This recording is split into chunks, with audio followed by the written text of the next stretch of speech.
जानती हैं, इस अहंतापुर की सभी रानियों में मैं सर्वाधिक प्रेम आपसे ही करता हूँ। और क्यों ना करूँ, आप को कह लीजिए, आपके मुख के दर्शन मात्र से ही मेरा मन प्रफुल्लित हो उठता है। नहीं नहीं स्वामी, यह तो आपका प्रेम है जो मेरे गुणों को विस्तार करके बता रहा है, अन्यथा तो मैं कुछ भी नहीं, मात्र आपके चरणों की दासी हूँ। नहीं नहीं रानी, आप दासी नहीं, आप तो मेरे लिए सबसे प्रिय हैं। महाराज, यह तो आपका प्रेम है। महाराज, बहुत रात्रि हो चुकी है और दिन भर के राजकार्य से आप थक चुके होंगे, अब आपको विश्राम करना चाहिए। हाँ रानी, आप उचित कहती हैं। मैं प्रातःकाल से राजकाज में व्यस्त रहा, मुझे विश्राम की आवश्यकता है। चलिए रानी, विश्राम करते हैं।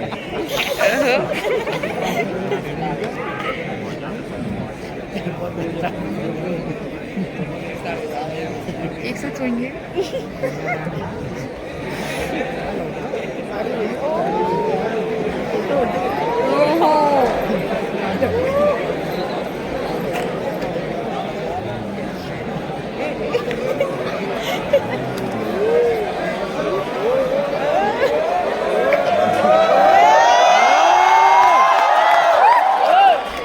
लगता है महाराज मेरी निद्रा में सो चुके हैं, तो चलो मैं तो चलती हूँ अपने प्राण प्रिय शीश कुमार के पास।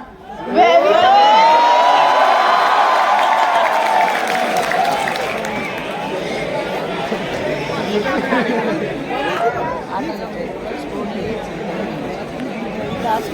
दास के पास चले गए।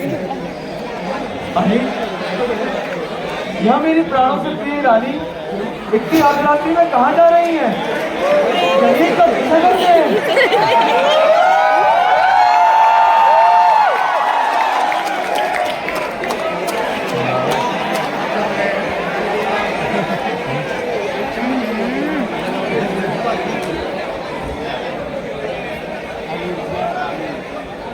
कहाँ रह गई मेरी प्रिय?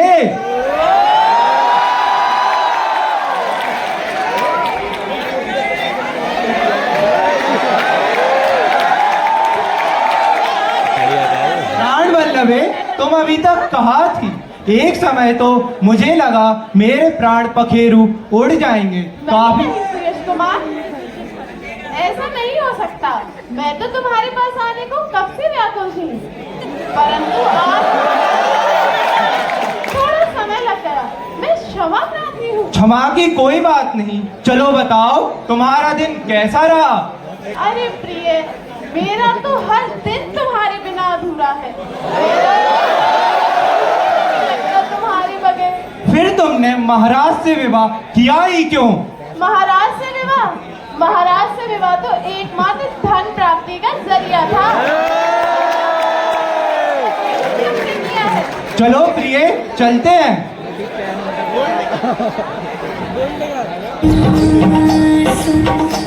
मेरे प्यारे की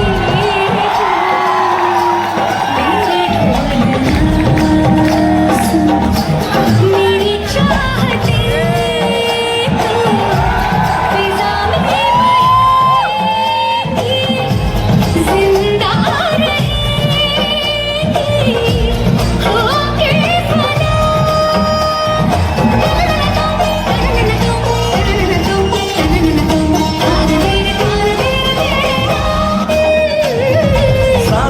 सांसों में तेरी सरगमी है, अब रात दिन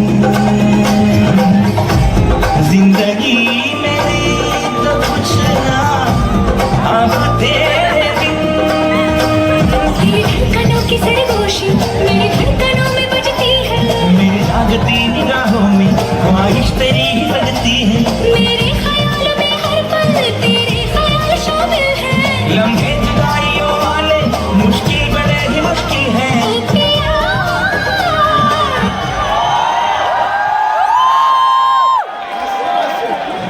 हे भगवान, यहाँ मैंने क्या देखा? मेरे प्राणों से प्रिय रानी और उसके ऐसे लक्षण मैंने तो यार स्वप्न में भी नहीं सोचा था।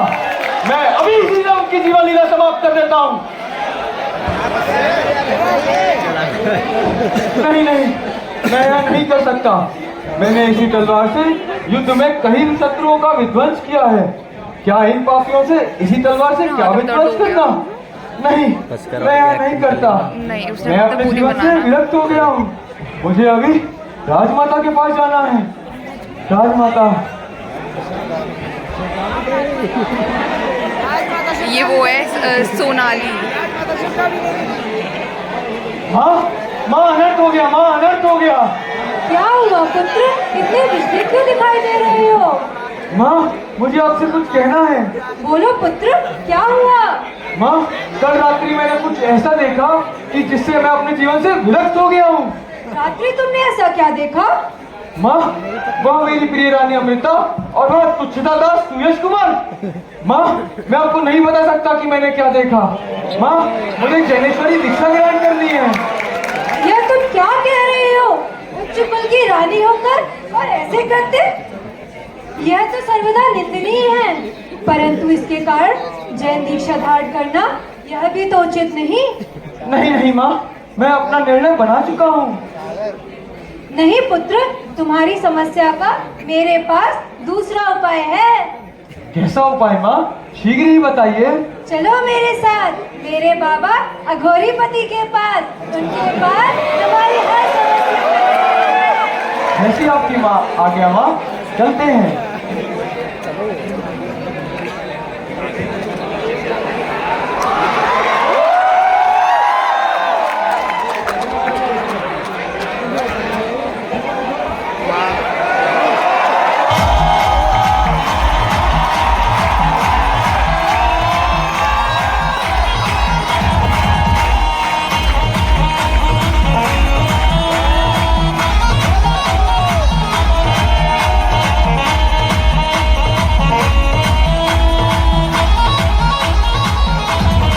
अकाल मृत्यु मत्ता काम करता जो चंडाल का बिगाड़े भक्त जो महाकाल का। अकाल मृत्यु मत्ता काम करता जो चंडाल का।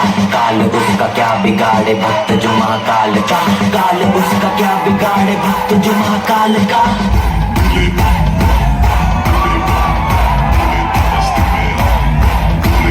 भोले की मस्ती में नाचेंगे सारे, भोले हरेंगे जो कष्ट तुम्हारे। भोले के नाम पे चलती है दुनिया, पार लगेगा भोले के सहारे। भोले के नाम के दीवाने हुए हम, फिर भूल गए हम तो सारे जिंदगी के गम। तुझे देंगे भोले दर्शन साक्षात सामने, जैसे हनुमान जी को दिए श्री राम ने। भोले की भक्ति में मिल के सारे आज बोले हर हर महादेव महाकाल बम बोले।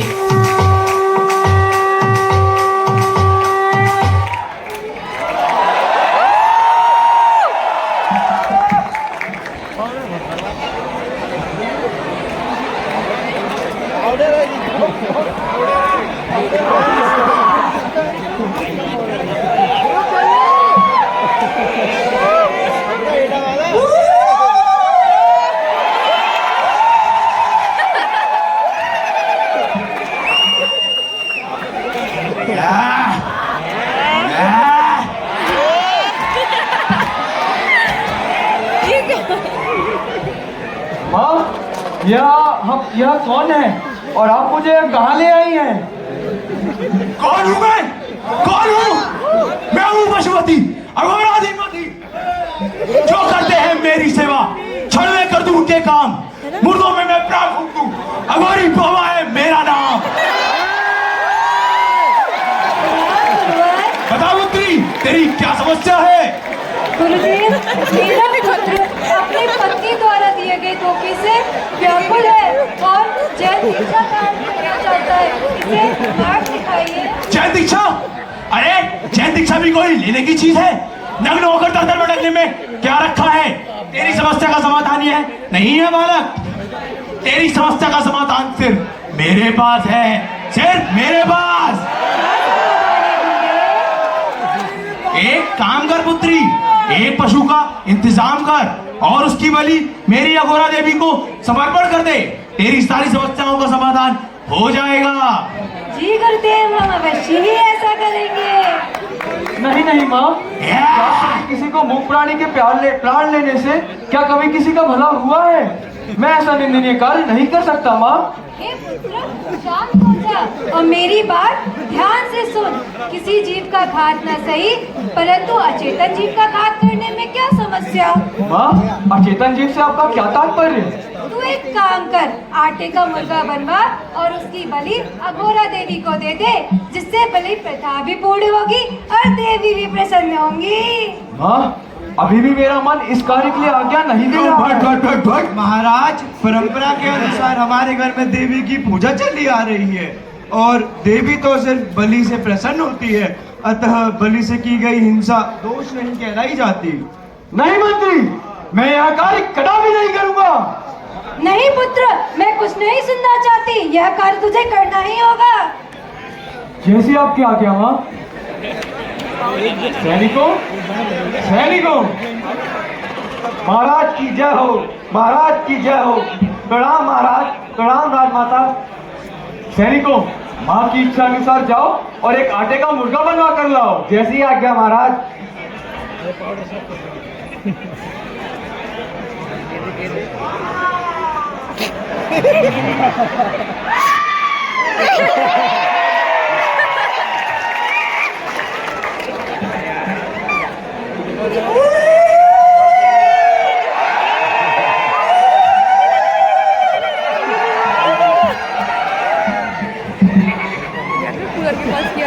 अरे ये महाराज और राजमाता भोले बाबा की कुटिया में क्या कर रहे हैं? हमें महारानी को बताना पड़ेगा।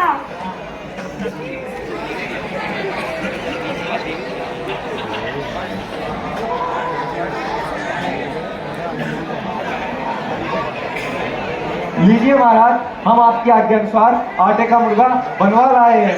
लीजिए गुरुदेव, आटे का मुर्गा तैयार है, आगे की प्रक्रिया प्रारंभ कीजिए। हे प्रिय अघोरा देवी, इस आटे के मुर्गे को वास्तविक का मुर्गा समझकर इसकी बलि स्वीकार करो और महाराज को शांति प्रदान करो।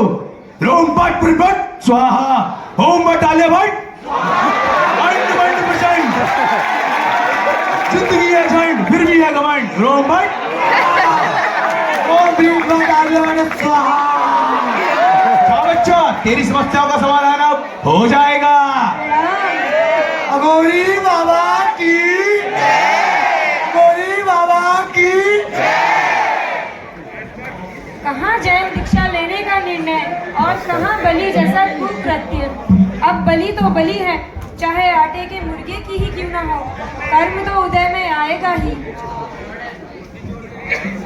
इस तरह से राजा ने बलि दे दी आटे के मुर्गे की।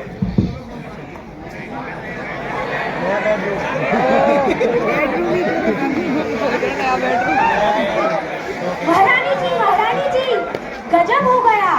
आप यहाँ राजमहल में आराम से विराजित हैं, वहाँ महाराज और राजमाता के बीच में खिचड़ी पक रही है। खिचड़ी?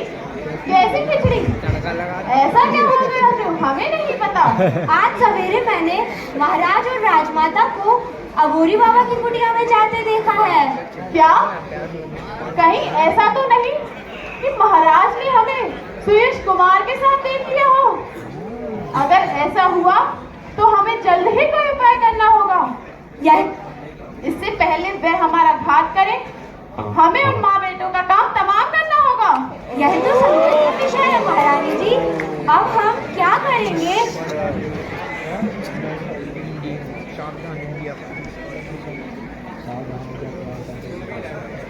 तुम जाओ और कल की पूजा के लिए प्रसाद की तैयारी करवाओ, बाकी मैं संभाल लूंगी। जो आज्ञा महारानी जी।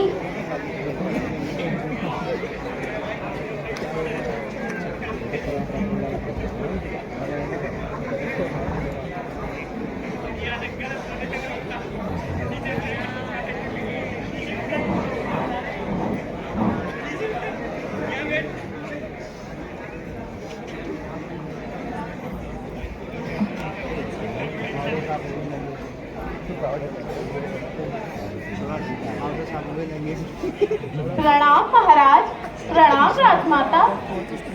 आपके यश के लिए और इस राज्य की सुख समृद्धि के लिए मैंने मंदिर में पूजा रखवाई है। यह लीजिए, प्रसाद ग्रहण कीजिए। दीजिए महारानी। दीजिए रानी। यहाँ मुझे क्या हो रहा है? यह कैसी पीड़ा है? क्या मिलाया तुमने इसमें? महारानी!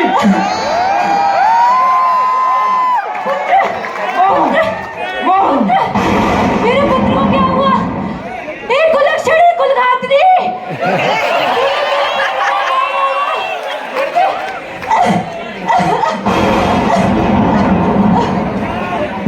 अब मुझे सुयश कुमार से मिलने से कोई नहीं रोक सकता।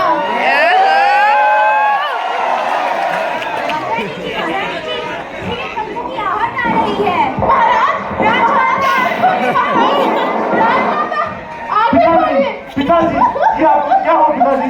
दादी माँ, ये आपको क्या हो दादी माँ? आपके साथ कैसे हो गई? क्या हुआ? हम तो अनाथ हो गए माँ, हम तो अनाथ हो गए। ये पिताजी।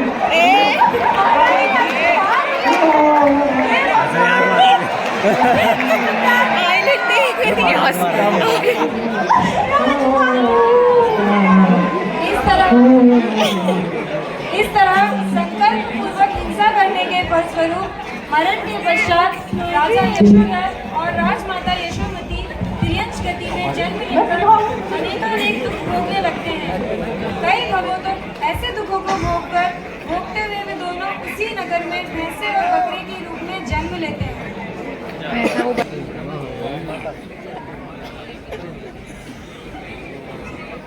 प्रणाम महारानी। हमारे महाराज की मृत्यु को हुए काफी समय हो चुका है। हमारा राज्य काफी समय से सूना पड़ा है। हमारे राज्य को एक नए राजा की आवश्यकता है। लगता है समय आ गया है। हमें इस राज्य की जिम्मेदारी राजकुमार को सौंप देनी चाहिए।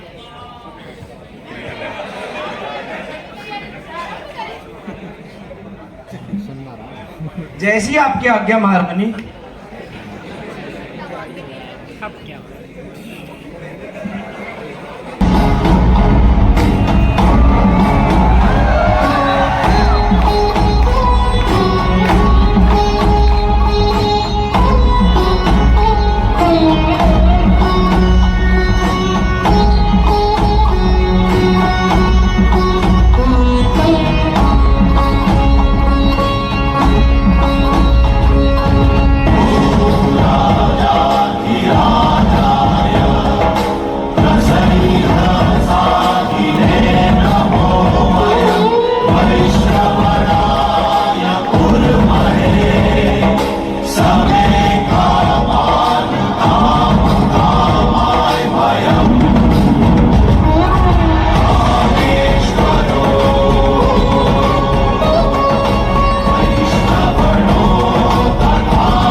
मंत्रीवर, आज हमारे राज्याभिषेक की मंगल बेला पर राजमहल में उत्सव मनाया जाए। जैसी आपकी आज्ञा महाराज। आज के इस सुनहरे अवसर पर महाराज की आज्ञा अनुसार नृत्य की प्रस्तुति की जाए।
मंत्रीवर, क्या सुंदर प्रस्तुति, हम प्रसन्न हुए।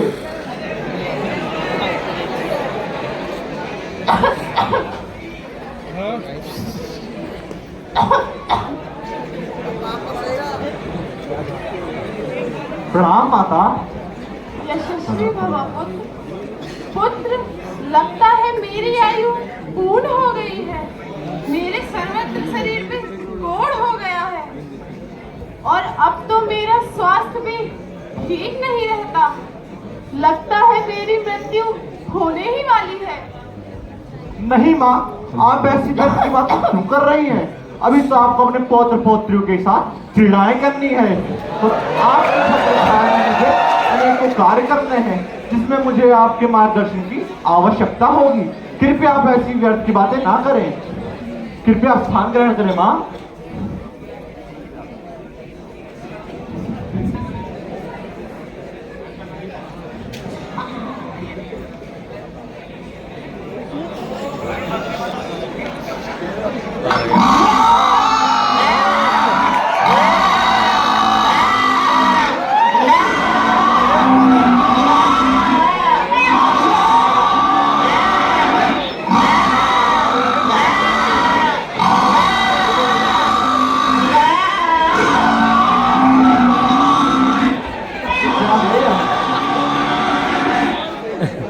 की जय हो, राजमाता की जय हो। महाराज, हमें आज एक उच्च कोटि का भैंसा और एक बकरा मिला है।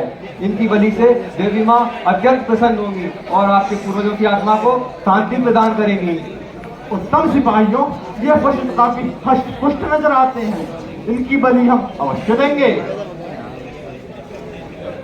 देखो देखो, इसे देखो, ये पिछले जन्म में मेरी पत्नी थी जिसने मुझे जहर दे के मार दिया था। अरे ये तो मेरे पिछले जन्म की पुत्रवधू है जिसने मेरे पुत्र और मेरे को जहरीला प्रसाद खिलाकर मारा था। चलो अब हम इसे बदला लेते हैं।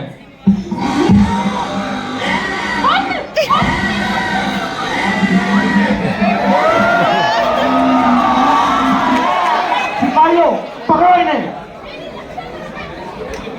ले जाओ और चढ़ा दो इनकी बलि।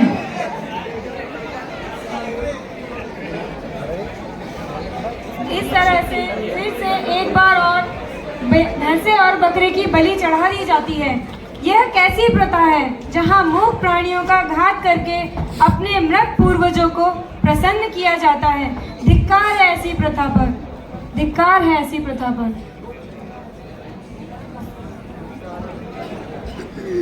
फिर ये भैंसे और बकरे अगले जन्म में 2 युगल मुर्गा और मुर्गी के रूप में जन्म लेते हैं।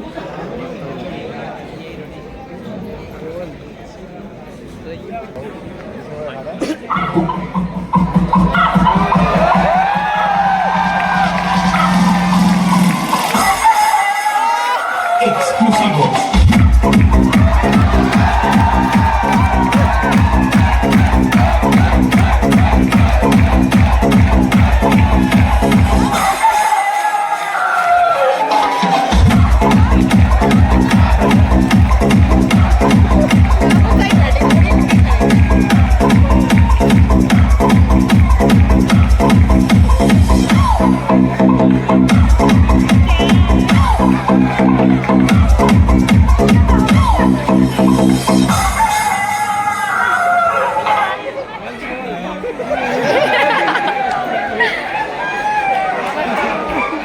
अरे ये शांत वन में कौन है? हे भव्य जीवों, जीवन में 5 पाप, हिंसा, झूठ, चोरी, कुशील और परिग्रह और 4 कषाय, क्रोध, मार, माया और लोभ को त्यागना ही सच्चा जैन धर्म कहलाता है। इसमें हिंसा पाप को सबसे बड़ा माना गया है। हिंसा पाप 4 प्रकार की होती है: आरंभी हिंसा, उद्योगी हिंसा, विरोधी हिंसा और संकल्पी हिंसा। इसमें संकल्पी हिंसा को सबसे घातक बताया गया है। किसी को जानबूझकर मारना या चोट पहुंचाना संकल्पी हिंसा कहलाता है। इसका श्रेष्ठ उदाहरण आप सबके सामने है। ये जो क्रीड़ा करते हुए मुर्गा और मुर्गी हैं, ये और कोई नहीं बल्कि इस नगरी के पूर्व राजा यशोधर और उनकी माता यशोमती का जीव है। इन्होंने अपने पूर्वी काल में संकल्प करके आटे का मुर्गा बनवाया और उसकी अघोरी देवी के समक्ष बलि दे दी, परंतु घात न होते हुए भी संकल्प के फलस्वरूप ये आज अनेक भवों से भटक रहे हैं। कभी मगरमच्छ, कभी बकरा, कभी मछली, कभी नेवला तो कभी सांप, और आज ये इस वन में मुर्गा और मुर्गी की पर्याय में आए हैं। ओहो मुनिराज, यह कैसा दुखद समय है और इस हिंसा का कितना घृणित परिणाम है। ओहो, हमने तो ऐसा कभी कुछ किया ही नहीं। हमने सिर्फ एक आटे की मुर्गी की बलि दी थी, उसका इतना घोर परिणाम कि हम इतने भवों से पशु बन रहे हैं। छी छी छी, धिक्कार है ऐसे जीवन पे। नहीं नहीं, अब हम ऐसा नहीं करेंगे। हम अभी मुनिराज पास चलकर पश्चाताप करेंगे ताकि हमारा अगला भव अच्छा हो सके। चलो मुनिराज के पास चलो। क्षमा मुनिराज, क्षमा, हमें क्षमा कर दें, हमसे भूल हो गई, हमें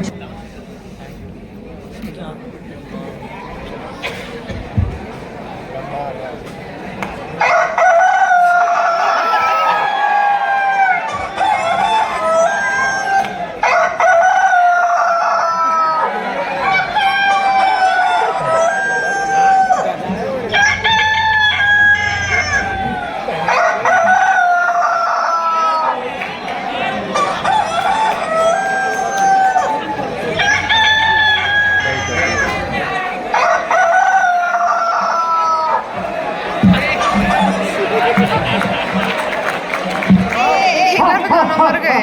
उत्तम मंत्रीवर, अति उत्तम। आज हमने सब वेदीवाण की विद्या सीख ली। महाराज की जय हो, महाराज की जय हो, महाराज का यह समर रहे, महाराज की जय हो। मंत्रीवर, ये शांत चित्तधारी और उत्तम चारित्र के धारक कौन है? महाराज, यह दिगंबर जैन मुनि हैं और इसी तरह वन में विहार करते हैं। चलिए उनका आशीर्वाद लेते हैं। चलिए मंत्रीवर, इनका आशीर्वाद हम अवश्य लेंगे। प्रणाम मुनिवर, प्रणाम। धर्मो रक्षति रक्षिता। हे राजन, अभी अभी तुमने अपनी विद्या का अभिमान करते हुए जिन दो मुख प्राणियों का घात किया, वो और कोई नहीं बल्कि स्वयं तुम्हारे पिता यशोधर और तुम्हारी दादी यशोमती का ही जीत था। क्या? ये आप क्या कह रहे हैं? हाँ राजन, इन्होंने अपने पूर्वी काल में एक आटे की मूर्ति की बलि दी और उसी के अपराध स्वरूप अनेक त्रियन चिड़ियों से भटकते हुए वे इस मनवत में मुर्गा और मुर्गी की पर्याय में आए हैं। हे ईश्वर, ये मैंने कैसा अनर्थ कर दिया? मैंने अपने पिता और राजमाता को घात कर दिया। नहीं नहीं, मैं ऐसा नहीं कर सकता। क्षमा करें मुनिवर, क्षमा करें। मुनिवर, मुझे इसका कुछ उपाय बताएं जिससे मैं अपने इस पापों को क्षय कर सकूं। हे राजन, तू इस तरह रुदन ना कर, बल्कि अपनी नगरी में जो भी बलि प्रथा और हिंसा के काम चल रहे हैं उनको तुरंत ही तुरंत बंद करवाओ और अहिंसा परमो धर्म का संदेश भेजो और चिरागम के अनुयायी बनो। जैसी आपकी आज्ञा मुनिवर। मंत्री, हमारे नगर में घोषणा कराई जाए कि आज और अभी से हमारे नगर में जितने भी मूक पशु की बलि दी जाती है उन पर रोक लगाई जाए और यदि ऐसा कोई करता पाया गया तो उसे मृत्यु दंड दिया जाए। जैसी आपकी आज्ञा महाराज। इस जन्म में ना मिले पर भव में मिलता है।